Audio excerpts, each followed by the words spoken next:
maaleykum mbokki seen internet yéen ñi ànd ak ñun su sunu seen bi di Buzz Total TV ñu dikk ne ki yéen si ay xibaar mu mel nekk si nag kii di maire Ndakaaru ginnaaw ba mu lancé lii di renforcement de efficacité de entretien des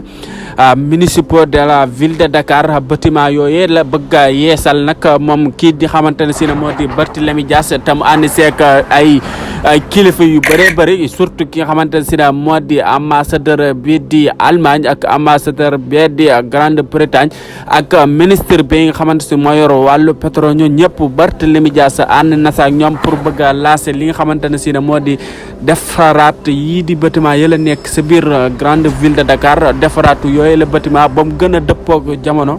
moom rek la kii di Barthélémy Dias bëgg daal lancer waat loolu.